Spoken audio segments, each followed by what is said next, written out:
We'll go ahead and get started. Thank you all so much for being here.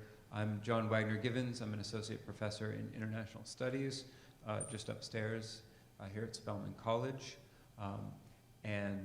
Along with my colleague Mao Lin here, I was in a Fulbright to Taiwan this summer, and part of our responsibility after the Fulbright, after the people and government of Taiwan and also the US Fulbright Commission has been kind enough to welcome us to Taiwan and keep us very, very busy, is that we have to come and spread the good word on Taiwan or reflect on our learnings, what have you. And so we also recruited Yao Liu from the Carter Center to come join us to have a panel discussion on Taiwan. So again, that's Mao Lin from Georgia Southern University, Georgia Southern University, and Yao Liu from the Carter Center. And so I will try to be a good host, and why don't we just go ahead and order. Mao, if you want to start, just some initial reflections on Taiwan, setting the scene, your thoughts. I should say that Mao is a historian. Me too. You're a historian by training, but he also does real work, in the real world. So we'll get a variety of different perspectives. I'm a political scientist by training, but we'll start talking about the relationship between China, Taiwan, and the United States. And it'll be sort of an informal discussion, and then pretty quickly, I think, we'll try to open it up to questions and make it a discussion not just with us, but with everybody. Thank you. All right. All right. Thank you.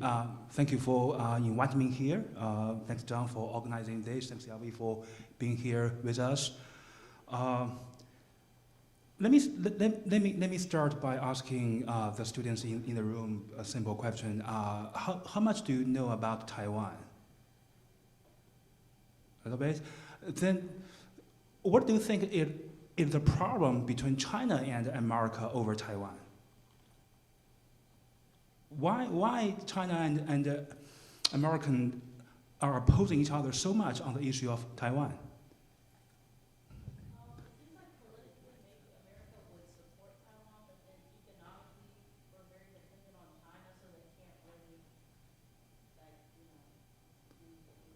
Okay, yes, that's a good answer, yeah.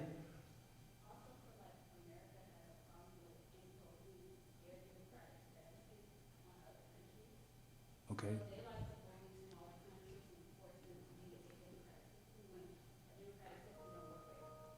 Yes, so ideology and value issues, they do matter, right?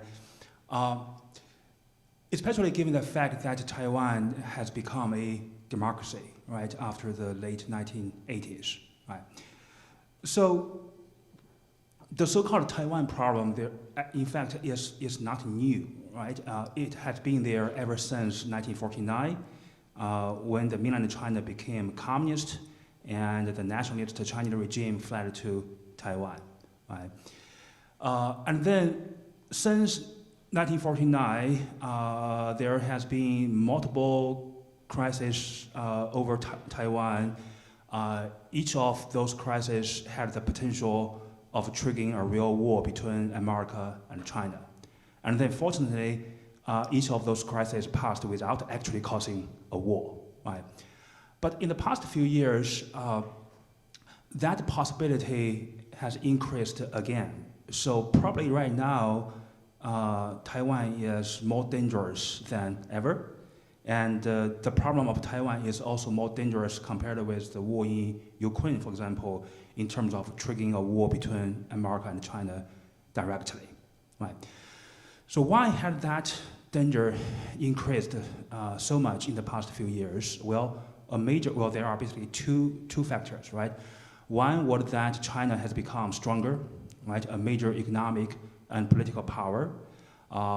And also because the Chinese government wanted to solve this Taiwan problem, which was central to China's nationalism, as quickly as possible, right? After 70 years, they no longer want to wait, any longer. But a much bigger sort of a factor in this background was, I assume you guys have heard about the so-called death of US-China engagement, right? That is, in the past few years, there has been this growing call in America to end the so-called engagement policy toward China, right? Start with the trade war, all the way through the so-called chip war, right? And well, in fact, if you look at U.S.-China relations in the past 4 or 5 years, right? Those relations has reached the lowest point, right? I mean, U.S.-China relations became worse in almost all aspects, right? That probably is the reason why, and we know yesterday Xi Jinping and Biden, they were meeting, right? So the median's position basically was the relationship had been so bad that any tiny progress was celebrated as a big step forward, right, to avoid, again, further conflict, right? So against this kind of background, right, the death of the U.S.-China engagement, Taiwan therefore once again popped up to become a flashpoint, a military flashpoint between the two nations. American policy toward Taiwan, again from the early 1950s until now, can be described as the so-called strategic ambiguity, right? So strategic ambiguity basically means that America will not spell out whether and how and under what conditions America would intervene in a war between China and Taiwan, right? The purpose of this strategy was designed to deter a conflict in that area, because if Taiwan and China, if they don't know what America will exactly do, then they will think twice before they launch a war, right? But that strategic ambiguity has been criticized in the past few years, and many people wanted to replace that with a new policy, which is often called strategic clarity, right? This new policy basically argued that we can no longer deter China from attacking Taiwan, given China's recent power and its rise. So therefore, a better policy is to make a clear commitment to defend Taiwan in the case of a war, right? So this is called strategic clarity. Now, this policy has yet to become America's official policy. There are still ongoing debates, largely because this new policy still had to deal with the long and complicated history among the three players ever since 1949, right? So the kind of talk I want to give today is that I want to reflect 2 points or 2 reflections on this new policy called strategic clarity. Because I think this new policy actually has 2 major flaws, right? The first flaw is that people who don't like strategic ambiguity actually somehow ignore the historical context of that policy. And they also underestimate the usefulness of this policy. Because after all, right, there has been no war between America and China over Taiwan ever since 1949. So in other words, strategic ambiguity must have worked in some way, right? So to further elaborate on this first flaw, strategic ambiguity was first conceived in the 1950s. And here I will quote the historian Nancy Tucker, who was a leading scholar on this issue. She argued that the strategic ambiguity functioned as a so-called triple deterrence, right? It deterred China from attacking Taiwan because China didn't know what America would do, right? And it also deterred Taiwan from attacking China because, again, Taiwan was not sure if America was going to go all the way in with Taiwan on this war. And finally, it protected America from those miscalculations from both Taiwan and China. Therefore, it prevented America from being dragged into a war not on its own terms, right? So therefore, strategic ambiguity actually was a quite successful policy in terms of preventing a war from breaking out in the Taiwan area, right? Now, well, at the same time, of course, we can argue that the strategic environment of Taiwan has changed since the 1990s, right? Because, again, China was rising as a major military and economic power. So the power balance there absolutely changed. And in this new environment, strategic ambiguity can be understood by China as strategic weakness. Therefore, it may actually encourage China to attack, right? So therefore, the need to have a strategic, clarity. And this actually led to the second flaw of this new policy, in that people who wanted to support this strategic clarity often focus too narrowly on the Taiwan issue as a pure military problem. But the idea was that we need to arm Taiwan, sell advanced weapons to Taiwan, make sure that when China launches attacks, there will be a horrible cost, right? So, in other words, they are trying to deter China's attack on Taiwan more or less from a pure military perspective. And here is the problem, because the Taiwan problem is not a purely military issue. It's part of this broader US-China interactions. So, again, if you look at history, if you look at what happened since 1949, I think there is one kind of a general trend regarding Taiwan, that is, when China and America shared common and larger strategic interest, they were willing to downplay the problem of Taiwan in order to pursue their common interest, right? For example, if you think about Nixon's visit to China in 1972, right? If you look at all those, historical records, memos, conversations between the two nations' leaders, it was very clear that both China and America at that time wanted to push the Taiwan problem aside in order to pursue their common anti-Soviet alliance. Right? When Jimmy Carter decided to establish formal relations with China and de-recognize Taiwan, again, the two sides agreed that they would push aside the Taiwan problem, right? Deng Xiaoping specifically said that we will not, yell at you about the continued arms sale to Taiwan, right? And then Carter told the Chinese, don't say anything when we say the Taiwan problem will be solved peacefully, right? So again, they had bigger fish to fry, so they were willing to put aside this Taiwan problem, or at least postpone that, right? And after the Cold War, although the anti-Soviet rationale disappeared, China and America continued to cooperate on a number of issues, right? So that's why after the 1996 Taiwan Strait crisis, right, also the visit of Li Denghui and Chen Shui-bian to America, right? After each of those crises, the two nations were still eager to repair relations, right? By the way, the call for strategic clarity did not happen just now. It actually first happened under the early George W. Bush administration, right? In his first month in office, Bush was actually quite tough on China. He wanted to make a clear commitment to Taiwan. And then the September 11 terrorist attack happened, right? And after that, America needed China's cooperation on this war on terror, so Taiwan was again sidelined. Right. So therefore, the point here is. We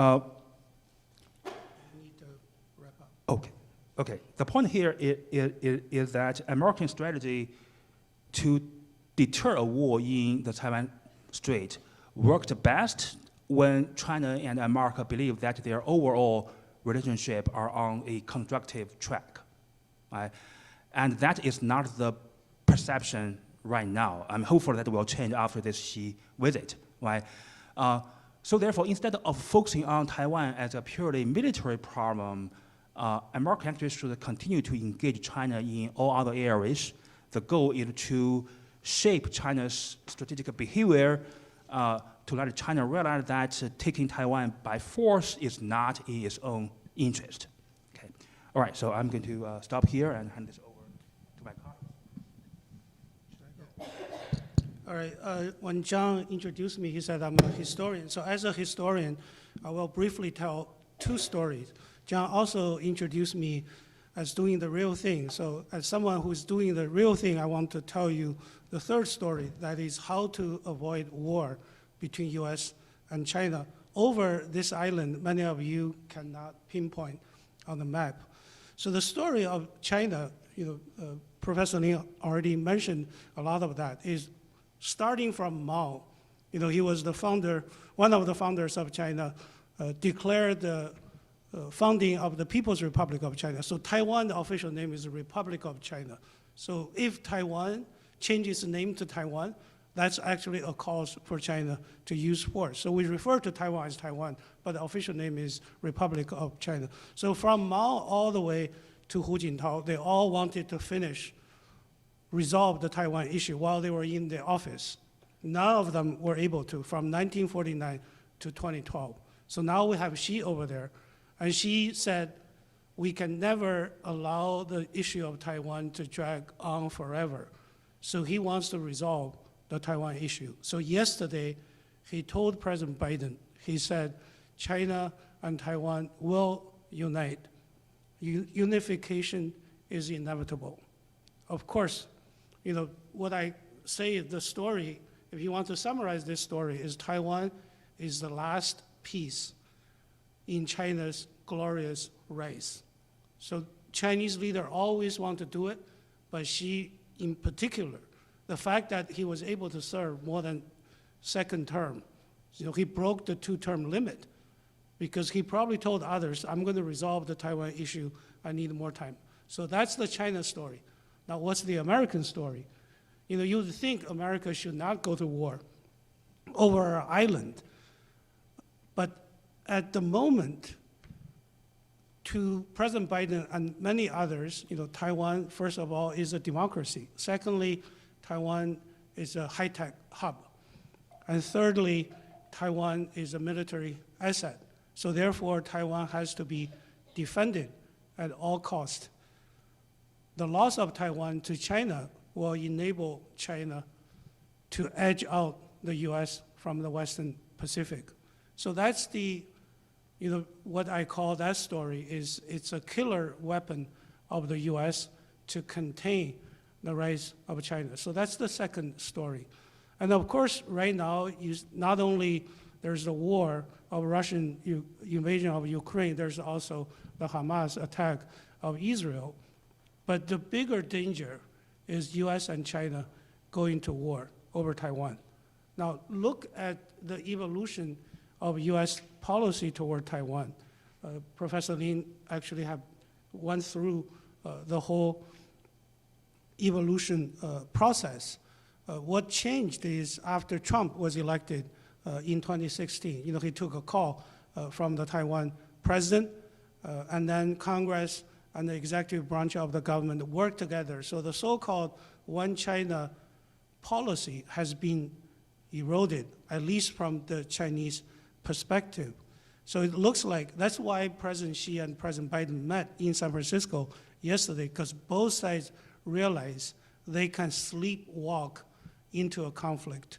President Biden, since he came to the office, 4 times he said, if China uses force on Taiwan, the American military would intervene. So that's what Professor Lin talked about, the possible dropping of the strategic ambiguity policy. The US will never say what we're going to do, as a triple deterrence, as Professor Lin talked about.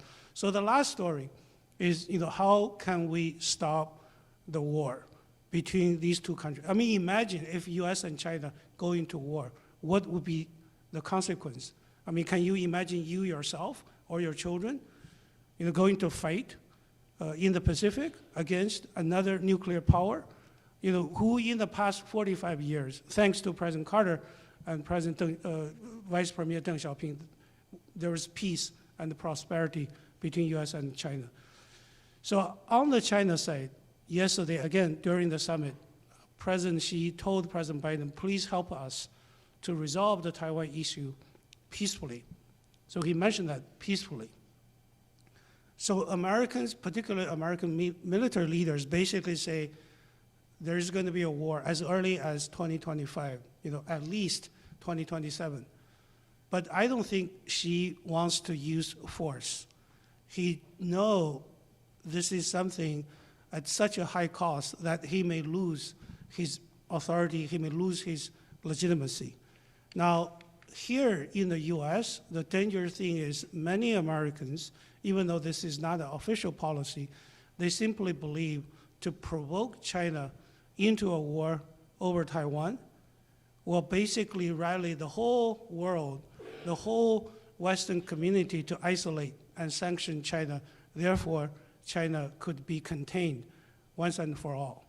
But again, the danger is there. I think right now, the simplest way to avoid a war between US and China is for the US not to, US is not going to stop selling arms to Taiwan.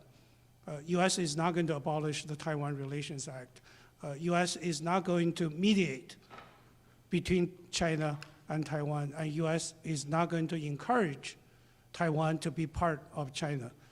But in order not to provoke China into a war, what US should make it clear is US should make it very clear saying, we do not support Taiwan independence. We do not support one China, one Taiwan. The Taiwan issue is an issue among the Chinese peoples on both sides of the strait. As long as they are willing to work it out peacefully, we are fine. That's all US needs to say, but right now the US is not saying this. And China is watching very closely, what US is going to do next. And of course, Taiwan election is just around the corner. It's very easy for Taiwan not to provoke China because Taiwan has been doing that for over 45 years. It's basically use sovereignty in exchange for peace, prosperity, and global respect. And China, if you don't provoke, I don't think Xi Jinping will one day he wakes up and say, let's resolve the Taiwan issue, he orders an invasion of Taiwan. So I think the key is here in Washington, DC. The key is here in the US. If American people are very much opposed to US to intervene in Taiwan, I think we'll see peace. Whether how the two parts, Taiwan and China, are going to resolve that issue is going to take a very long time. So that's China's problem. So US will be only policing the process. So that's the third story. Back to you. No? There we go. Thanks so much to both of you. There are short papers to go with these talks, and I read them both. They're excellent, and coming from two historians. Just once I'd like to hear historians, though, say, you know what, the history here doesn't matter. But it's never going to happen, is it, Dr. Presswood? Never going to happen, or Dr. Fernandez? No. Because the history here is actually really crucial, so thank you both for setting that up. And to talk a little bit about, set up what I'm going to talk about a little bit, I want to provide what I thought was such a neat illustration of Taiwan's problem today, which is Taiwan's government says it's ranked 7th in the world and 1st in Asia on the UN's Gender Inequality Index. Now that's a great accomplishment, but what's the one problem with this? Is it true? Taiwan isn't part of the UN. Taiwan is not ranked in that index. Taiwan is placing itself in that index on its own statistics, right? Which doesn't mean those statistics are inaccurate, but it neatly summarizes the problem that Taiwan has a great story to tell about being the place in Asia, the only country in Asia that has made same-sex marriage and adoption legal, about being the #1 country for gender equality, and yet not being able to tell that story because it's literally not part of the UN. It doesn't even get to be in the official rankings, right? And that, to me, is the story of Taiwan, a liberal democracy that's relatively progressive, and yet is relatively unknown to the rest of the world. It has a strong economy. By some measures, Taiwan has surpassed, on a per capita basis, both South Korea and Japan, believe it or not, in the last few years. Now, of course, it matters how you measure these things, but this is not something we associate necessarily with Taiwan, right? With it being this really dynamic Asian force. Yet it is the linchpin of the global high-tech sector.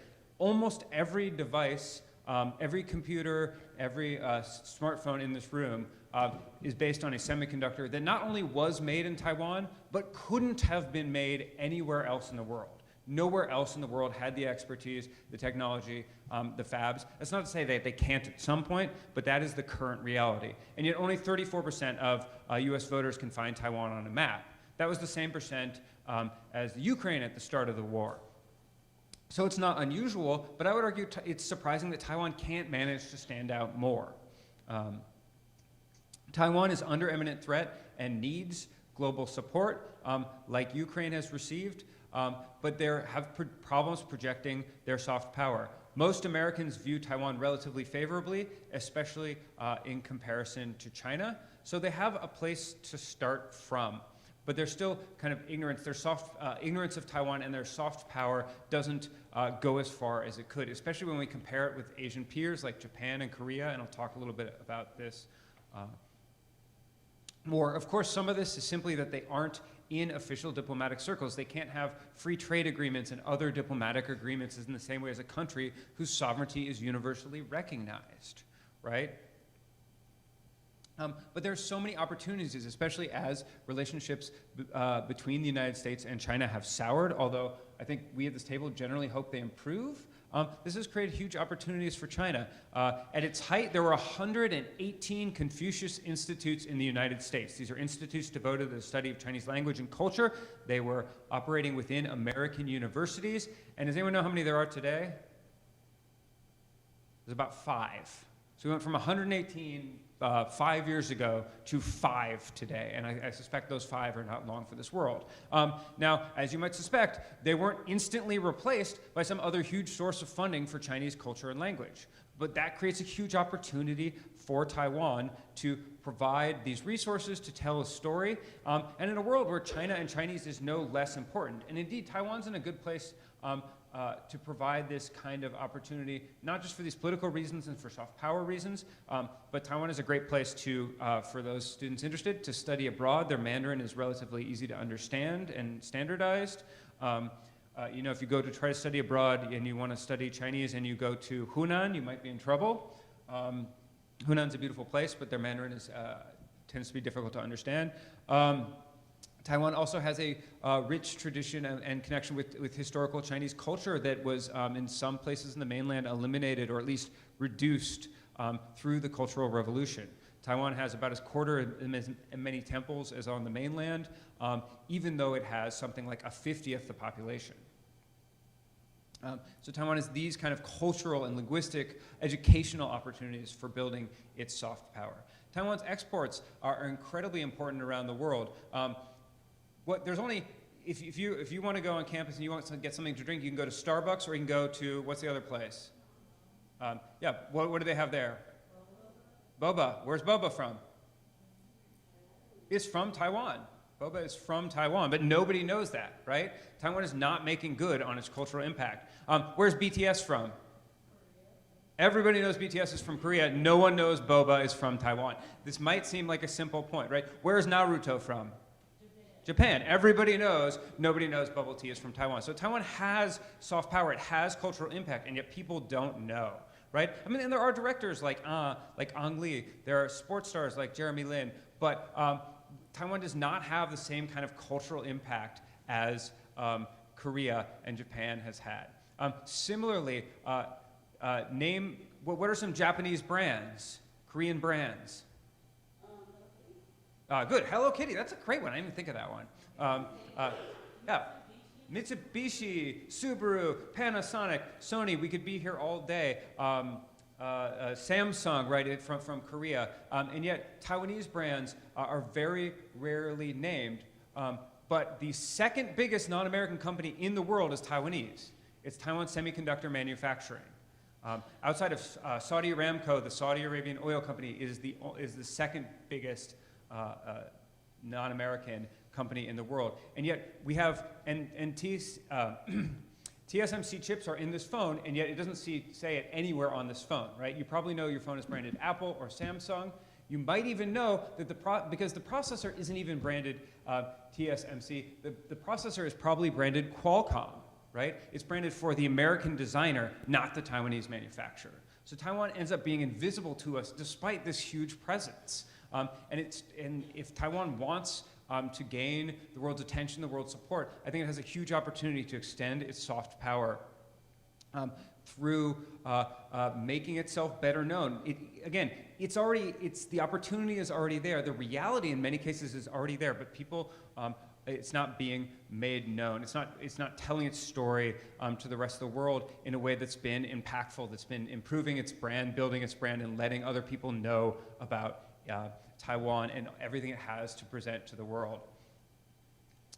So this is kind of the thought that I brought to this after a month in the Fulbright program, is that none of this, even if everyone in this room knew that bubble tea came from Taiwan and had a bubble tea in their hand, that's not getting Taiwan in the UN, right?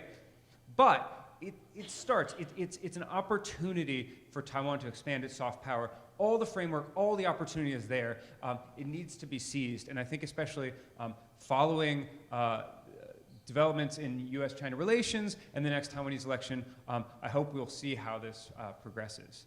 So I want to thank everyone again. I want to thank our speakers. I want to thank the students. I want to thank our colleagues from Spelman and from other institutions that came. We really appreciate y'all, and we want to open it up to questions. Yeah, so if you want to come up to the mic here, I think. Is that right? Yeah? Okay.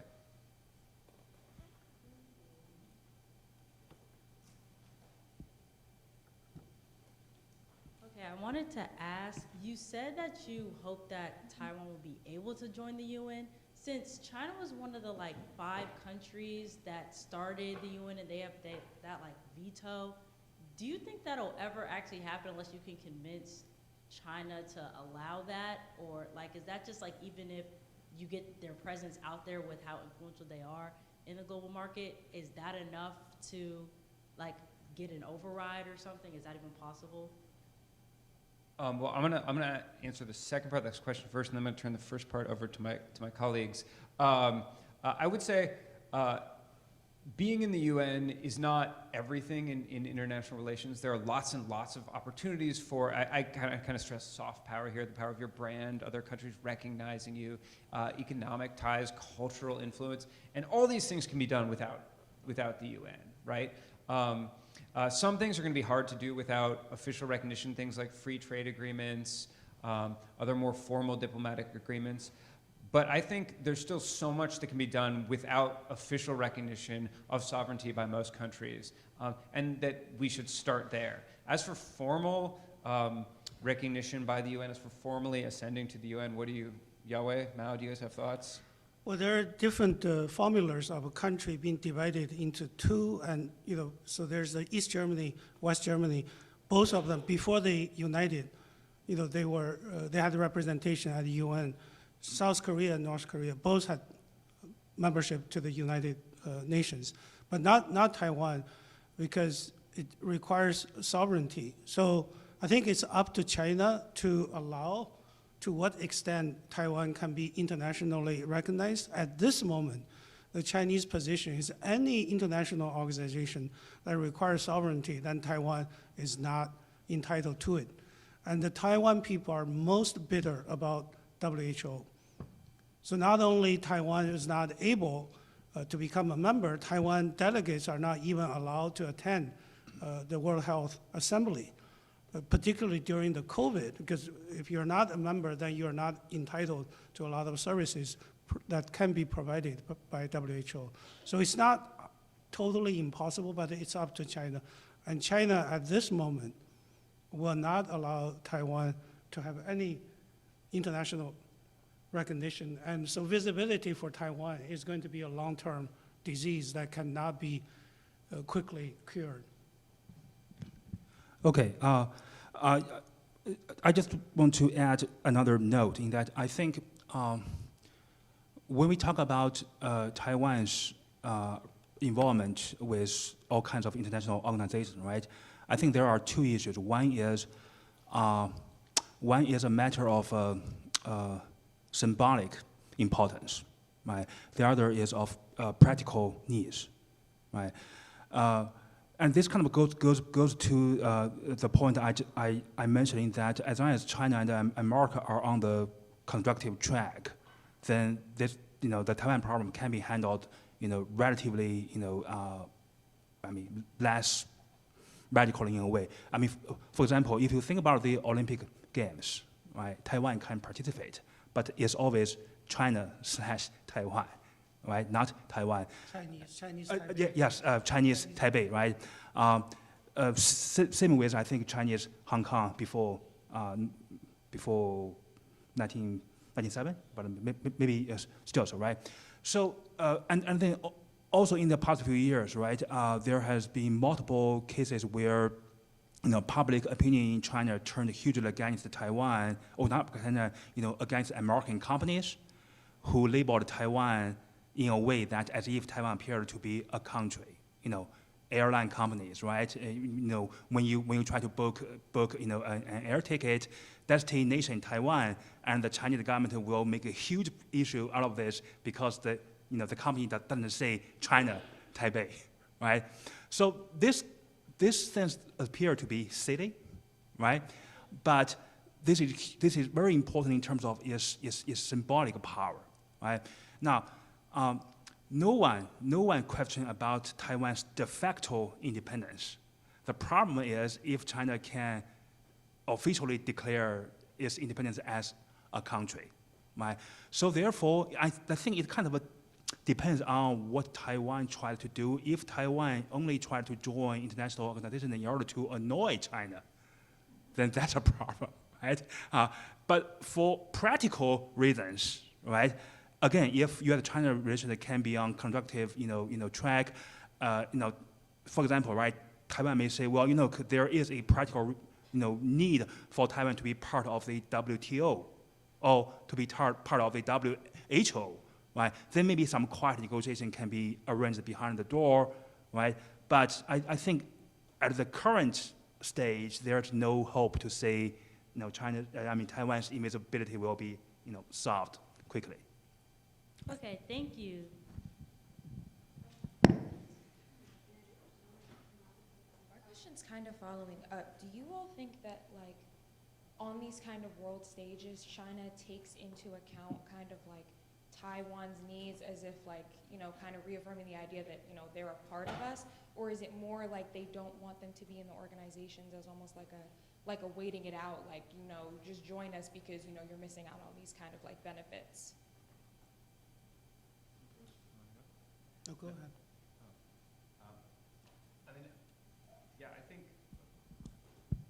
I think that's an excellent question. It's one of the problems of studying Chinese politics is that you don't get good definitive answers to why the government does things. But I do think there's a deep sense that they're trying to cultivate, I think on some level, the PRC, the People's Republic of China, is kind of cultivate a world where thinking of Taiwan as a country, as an independent sovereign entity, is unthinkable. It's right. It's almost Orwellian. They're trying to create where this is not a possible thought. And the best example, and I hope people will forgive me, is when John Cena suggested that his new movie, the first country it would be streamed in would be Taiwan. Now, this does not have to do with the WHO or the UN. This has nothing to do with anything except where you can stream this. I think it was it was a Fast and Furious movie or something, where you can stream this new movie. But he said the word country, and so he got on and gave a full-on apology in Mandarin to the Chinese people for hurting their feelings. You can look it up. It's fascinating.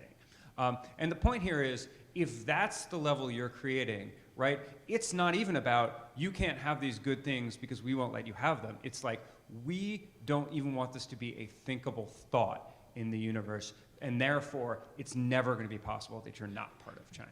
And so that's what I see, but again, it's really hard to know the origins and the motivations of the Chinese state, especially today. I'll just quickly share an anecdote. So a president of a Chinese university visiting Taiwan, obviously he needs to go to the best university, which is the National University of Taiwan. So he saw national, he said, that sign has to come down, otherwise I'm not going to get into the auditorium that says National University of Taiwan, because Taiwan is not a nation. It's a province of China. So that's how rigid the Chinese officials are in terms of any signage of sovereignty attached to Taiwan. And this rigidity has basically led to the loss of Taiwan people. So more and more people in Taiwan no longer identify themselves as Chinese. They identify themselves as Taiwanese. So that's the danger. So if she says we want to peacefully resolve this issue, then you have to have approval from the people in Taiwan. In terms of how you're going to get that approval, you figured it out. So if America allowed mainland Chinese to figure that out, so this thing would be a long-term thing. I think that's the best solution for people here, for people in China, and for people in Taiwan.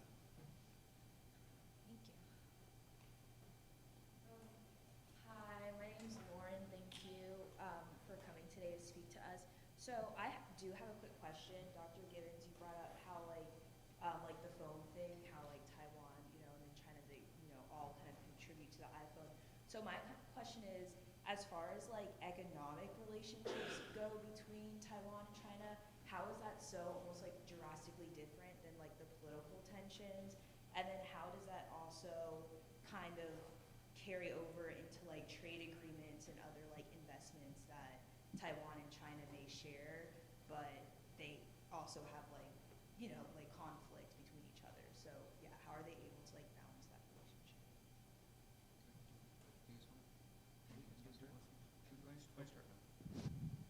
Okay, so your question is about the economic relation between Taiwan and China. Yeah, like how is that able to vary from the political relationship between Well, okay, so the first stage of Taiwan-China economic interaction, I think, took place around the late 1980s, right?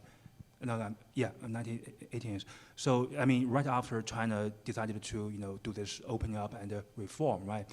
So Taiwan at that time, like Hong Kong, actually played a crucial role in terms of bringing outside investment into China, right?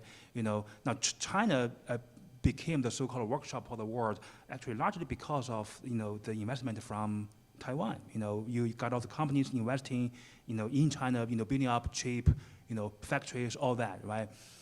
And then from there, economic integration continued, well into the 1990s.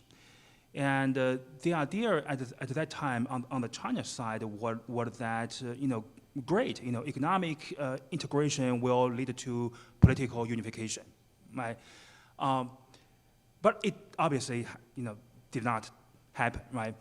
And then right now, I think the problem is the size of the Chinese economy is so huge that Taiwan is entirely shadowed by the mainland. And the problem right now is that the Chinese government basically used, economic integration as a kind of the weaponized economic integration to, put pressure on Taiwan, right? So you will, I mean, in the past few years, whenever there was a minor problem, you will see news coming out of the mainland, like, we will not import certain stuff from Taiwan, right? Because Taiwan relied heavily on the mainland market for their fruits, for their seafood, other stuff. So this actually does not, really kind of endear people in Taiwan to mainland, right? Because, basically they were being held hostage, right, to all those political crises. So I think right now, economic integration between the two is still high. I mean, there are still a lot of Taiwanese factories investing in China, and there are still people traveling to China from Taiwan all the time. I mean, when we were in Taiwan, we encountered a lot of those folks. But at the same time, they also suffer from this kind of a political pressure. The guy who picked me up at the airport, he told me that he was actually having a factory in China, and things were going quite well for him for maybe 10 or 12 years, but now he was forced to do a second job as a taxi driver because the political situation in China was so unstable that his business there could barely turn a profit, right? So in other words, I mean, I think right now China just somehow abandon the idea of using economic means to bring Taiwan back. If I may add, I think it's just the economic relationship and how mainland China runs it highlights the stupidity of the Chinese government, because economic integration is so important for Taiwan and China. I think at its peak, probably 10%, probably more than 10% of people in Taiwan. Taiwan has 23 million people. 10% of them are working in China. And all the college graduates, they're looking for jobs, because China is where you're going to make money. And then after Tsai Ing-wen became the president, as Professor Lin mentioned, China weaponized the economy and basically saying we're not going to trade. So China has a big surplus with the US in terms of trade, but Taiwan has a big surplus in terms of trade with China. China actually allowed Taiwanese to have a big surplus. But then when political winds started changing, China then will sanction Taiwan. As a result, fewer and fewer people in Taiwan like mainland, and they particularly don't like how China treats Hong Kong. When they look at what happens in Hong Kong, they don't believe in the so-called one country, two systems, because Chinese government has no credibility whatsoever. And I'll just add one quick thing, which is there is somebody still championing this economic approach, and it's a guy named Terry Guo, and he is the head of Foxconn, which is the company that assembles these iPhones, right? Not the semiconductors, but the company actually putting them together, and they're putting them together on the Chinese mainland, and they're employing hundreds of thousands of people on the Chinese mainland, and he is now 750,000. 750,000. Thank you.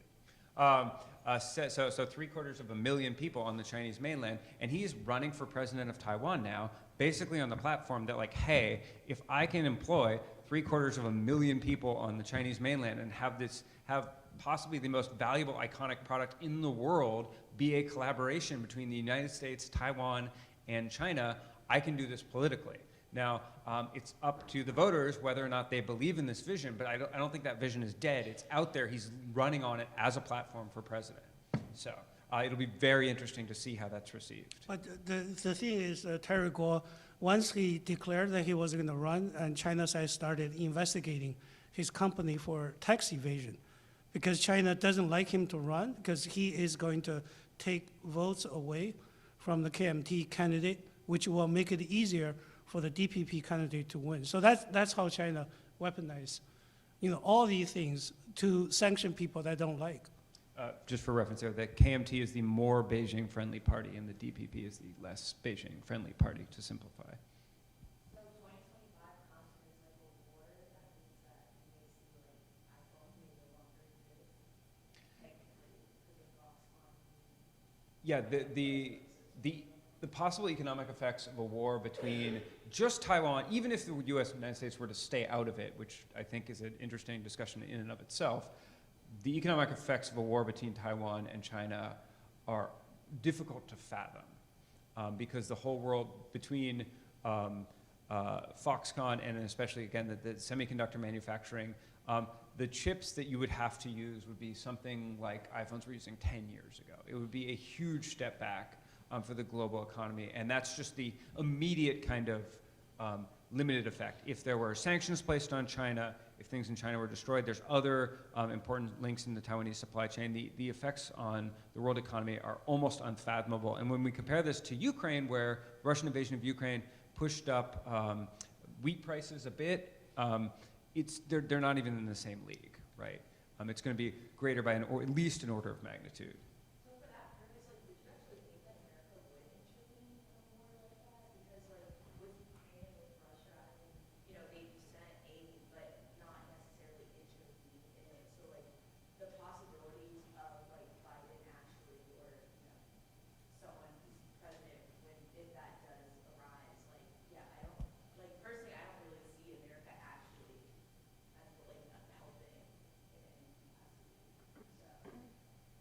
See, that's why we need to preserve strategic ambiguity. right? You don't want to put your cards on the table right now and say, look, if you do this, we will do that. And you just keep China guessing. Yes, yeah.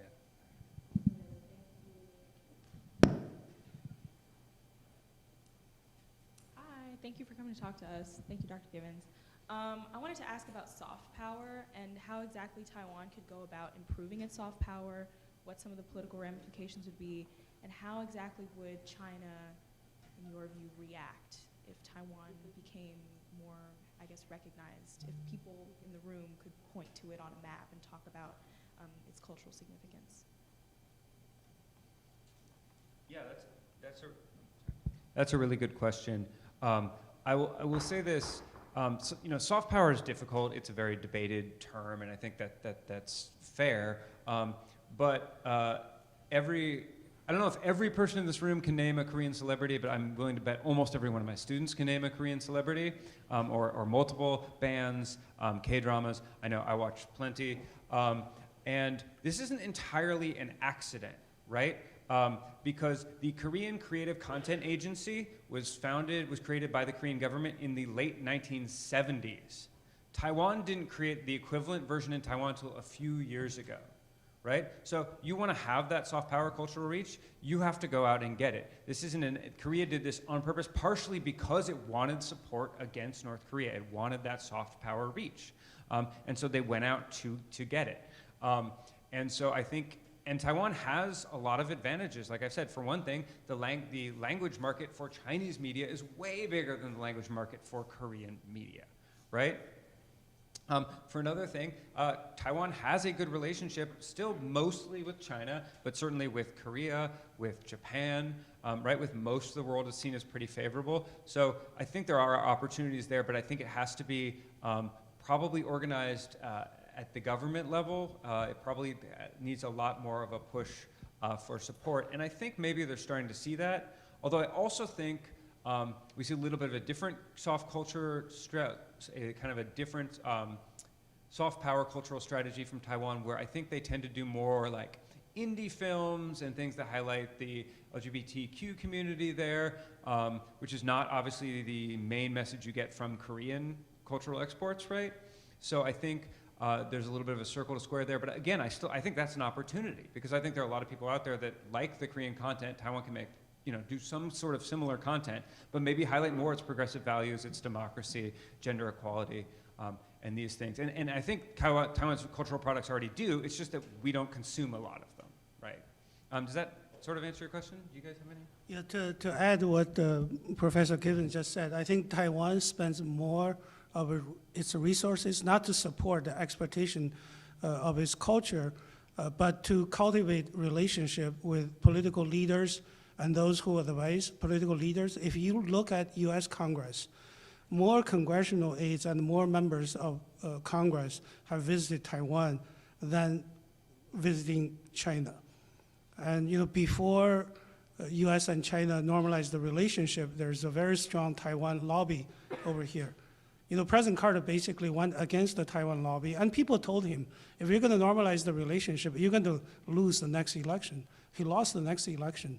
Taiwan can do a very good job basically cultivating relationship, even though U.S. does not recognize Taiwan as an independent and sovereign country. But most U.S. politicians and those who advise politicians, they all have a very positive image of Taiwan, and that's where Taiwan spends most of its money. And the other place they spend money is for the so-called dollar diplomacy. They're competing with China in a few small countries, like in Latin America. Latin America basically will go to Taiwan saying, we're going to establish diplomatic relationship with China unless you give us $1.5 billion.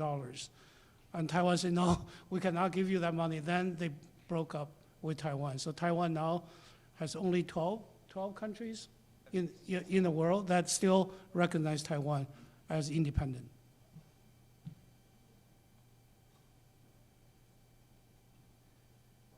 Hi. I've got two questions. First one is, and maybe I haven't been reading enough, but I'm curious about what people in Taiwan think. what we know, what people in Taiwan think. I mean, I saw some things from a long time ago where it sort of suggested a third were sort of pro-independence, a third were kind of, let's keep it the way it is, and maybe a small portion were, yeah, let's join with China. But what do we know about what it is now? All right. The National Zhengzhi University in Taiwan has a website which has a poll, I think, for the past 20 or 13 years. You can just Google that. You can just, something like a Taiwan unification with the pool, right? Something like that, yeah. So, I mean, there, I think the majority of the people in Taiwan still wanted to keep the status quo for the indefinite future. And there are, other people, a tiny group wants to unify, but the majority wants to keep the status quo. And I think the second largest group is trying to let Taiwan go independent at some point, but I believe that trend is actually going down right now. So I think that charter from the National Zhengzhi University could be very useful, when we teach, when we do other stuff. Yeah. The other thing is that when we were in Taiwan, I think a major concern among local people was, how do they identify themselves, right? Do they identify themselves as Chinese, or do they identify themselves as Taiwanese, right? What does it mean to be a Taiwanese but not a Chinese, right? So I think here is actually another problem, because if the push toward this Taiwanese identity is too much, then China will see this as a problem, because, I mean, so far, right, China's claim on Taiwan is based on this thing, basically called, well, people on Taiwan, they're also Chinese, so we belong to the same nation. But if this push toward a different and unique Taiwanese identity is too much, then naturally, the Beijing government will think, well, down the road, they will stop thinking themselves as Chinese, but as something else. So that's a long-term concern. Yeah, I just wanted to jump in and echo Mao about this survey. It's really excellent. It's called Changes in the Unification and Independent Stances of Taiwanese as Tracked in Surveys by Election Study Center. But what's really amazing about this is they slice the salami even thinner than Mao is initially. Mao's right, but they slice the salami even thinner. And so it used to be that the most popular stance was status quo, decide at a later date. Now the most popular stance is status quo indefinitely, right? So it used to be, we'll decide later. Now the most popular opinion is, we just don't want to decide, full stop. And so that's actually been this major shift. Even though it's subtle, it's a major shift in opinion. And none of the decide, and then the third one is maintain status quo, independence later. And none of the do something now options poll above about 5, maybe 10%, right? So everyone has agreed on the status quo. It's just the interpretation of what that means sort of down the line varies a little bit. So there's actually overwhelming agreement not to do things too quickly, I would say. And then in terms of like speaking to people on the street and stuff, and Yahweh was in Taiwan at the same time we were. I walked into a room and Yahweh said, "Hey, John." I didn't know he would be there. But I would say two things. One is Taiwanese people are in many ways very indifferent to this issue, which seems startling until you realize if you were born in Taiwan, you were born with this issue. This has been over your head in your entire life, right? And hasn't really had a huge impact probably on you. And then the second is, I think a lot of Taiwanese people are tired of the existence of their country and culture and everything they do being tied up with this one political dispute, right? They're tired of this being the only thing Americans or foreigners think about them. It's the only time Taiwan almost is ever in the news, right? And despite all these kind of things I'm trying to highlight about other things about Taiwan that make it worthy of our attention. So those are the two things I would say. Yahweh, did you have? Yeah, very quickly, I think Taiwan people are very proud people. At the same time, they're also very pragmatic. no one wants to die, and they know if they become independent, then mainland China will use force. But as time moves on, as freedom is becoming more and more ingrained in the gene of the people in Taiwan, then this whole identity issue is going to change. So I'll just share one episode with you. I was in Taiwan during the presidential election in 2020. So the best campaign slogan at National Zhengzhi University is it takes an air ticket for people in Hong Kong to go to Taiwan. It takes a vote for us people in Taiwan to be ruled like people in Hong Kong. So if you look at the exit poll of the 2020 presidential election, those who used to support the KMT, the Nationalist Party, all came out to support the DPP because they saw what happened in Hong Kong and they don't want to lose their freedom. They're going to support a party they think that will bring them more freedom and more pride and more dignity. Yeah, interesting. Thanks for that. And this question of, let's sort of just not do anything relates to my second question, which is, and maybe this is a stretch, but if you look at some other historical examples, not doing anything about fundamental issues has not served people all that well. I mean, you can look to the founders of this country, where they sort of put aside the original sin of slavery, and we know how that worked out. So in that sense, do you think, I mean, at some point, doesn't this issue have to be settled one way or the other? Well, that's a tough question to answer. I just want to cite an example. You're using, slavery and Civil War. So there's this U.S.-trained PhD sociologist, and he recently had a talk in which he said, look at how many Americans died during the Civil War. That's the certain percentage of American population at the time. So according to that percentage, then the Chinese government can afford to lose about, I don't know the number, close to 100 million people, he said, can die in order not to have the country split into two. So that kind of rhetoric is rampant in China. And that has to be, because China can curtail rhetoric. So what the censorship works in China is it censors all those who say, we do not want to go to war over Taiwan. But it doesn't censor those people who say, we don't care about the people who live in Taiwan. We simply want the island to be returned. I think if there's more freedom of expression in China, then that so-called public opinion is not going to be like so airtight that we have to take Taiwan back. So I disagree sort of to make that comparison because US resolved the slavery issue by going to war. China will have to use force to resolve this issue. I think peaceful ways can be found, and I just do not want to see Chinese have been slaughtering Chinese for centuries, for thousands of years. Now we're at the 21st century to see Chinese kill other Chinese. I think we should all do our best. And I think US can do a lot. As a police, saying, you talk among yourselves, try to resolve this issue peacefully, don't go to war. If you go to war, then we're going to do something, but we won't tell you what we're going to do. Okay, I think I want to answer your question from two angles, right?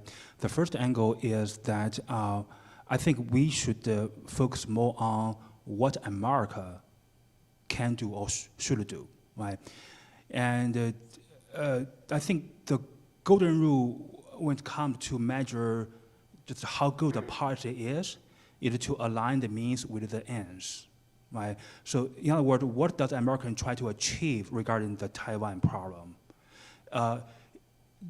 Does America try to create two Chinas?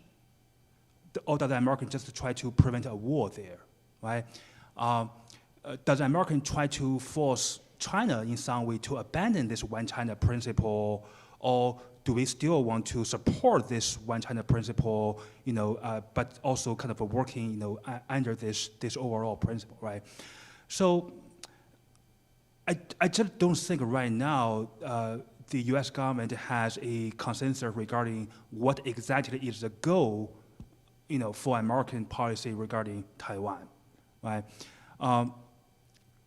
I think if America wants to support the policy of creating two Chinas or forcing Beijing to abandon this one China principle, that's an end beyond our means.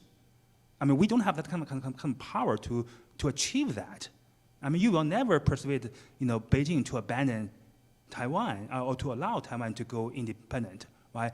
So if we go for that goal, then I think it's worse than doing nothing, right? The second angle is that even if we don't do anything right now, this doesn't mean that we are actually not doing anything. In that, I think the situation across the Taiwan Strait, they are changing all the time. I just came across a recently published article, which I think published by the San Diego Strategic Center. They did a national survey in China, regarding whether or not to use force to take back Taiwan, and the result was surprising. The majority of the Chinese polled in mainland China, the majority of them said no, we will not use force to take back Taiwan, right? Well, this is totally different from the official propaganda, right? In the official propaganda, it's all about how people are trying to sign up for the army, something like that. So, I mean, I think basically, the trade war, the deaths of engagement, the COVID pandemic, they changed China's domestic conditions so much that if we just kind of wait a little bit longer, make sure that Taiwan will not provoke China into attacking, then the situation in mainland China may still change to favor a peaceful resolution of the situation. Right.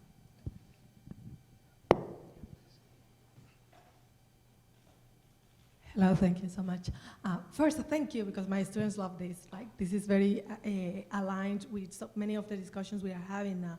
But I'm from Latin America, and I briefly saw that one of the only few Latin American countries that recognizes Taiwan is Paraguay, and did it during the 70s, if I'm correct, during one of the largest and more bloody right-wing dictatorships, right? So I was just wondering, and I know that there is a political shift in the Latin American region right now as not to idealize, romanticize communism that much anymore. But I was wondering, to what degree do you think that the impact of the Cold War and the global South commitment to freedom and this might have impacted the recognition of Taiwan in this particular region? Go ahead. Yeah, I think that's such a good question, and I think I'm looking here at at a map of countries that have recognition of Taiwan, and it's really small, but most of them actually are in Latin America, right, in Central and South America and the Caribbean. And we met some lovely people from the St. Lucian embassy when we were in Taiwan. They were full ambassadors, and it's a full embassy there. And so part of it is honestly the kind of dollar diplomacy, the kind of monetary diplomacy, where it's simply a lot of these are small countries, and if Taiwan is able to give them incentives to do so, they're willing to recognize Taiwan. Part of it may also be related to legacies of communism and anti-communist movements. But I think, to me, in some ways it's hard, because on the one hand, not recognizing China, or rather the official stance of saying that government on the island of Taiwan, that's the official government of all of China, that's hard, right? That's really not recognizing reality. On the same time, though, we want to find a way to recognize that Taiwan is a liberal democracy that respects human rights for lots of different groups in ways that are really pretty impressive and have come a long way. So I think, again, that's kind of my hope with this soft power argument. I'd like to see them making more, is maybe they can persuade, again, maybe not big countries, maybe not world leaders, but or superpowers, even middle powers, but some smaller countries, even if it's, Norway just says, we don't need, Norway's already had this kind of like, beef with China over, and Norway kind of said, well, if China, you want to get mad at us, that's fine. We're Norway. We'll be okay without you. You can buy your salmon from somewhere else. And so maybe if a few more countries recognize Taiwan, we could see that. On the other hand, it might escalate the conflict. I don't know. I mean, if more countries recognize Taiwan. Well, it will create conflict. Lithuania, changed the name of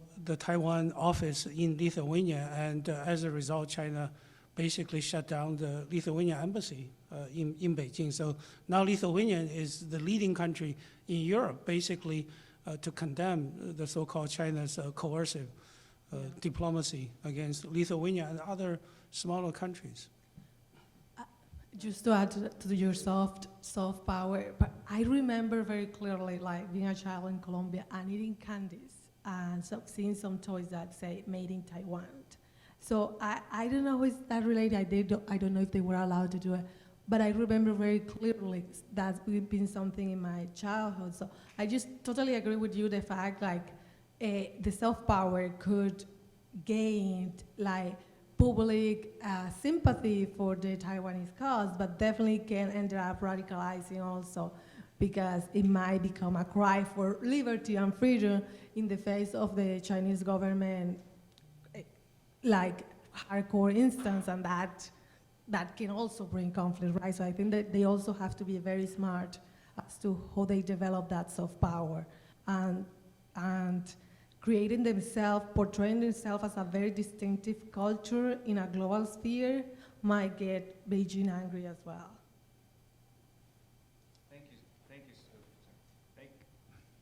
Thank you so much. We're gonna have to call it because they gotta come in here for a djembe class, and they gotta load in the drums. But thanks everyone for coming. I hope that we all learned. I certainly learned something, and thanks to our other speakers, to our guests, to people that drove in, to people that just had to be here anyway because they're in my class. Thanks to everyone, and have a great weekend and Thanksgiving, and we'll see you soon.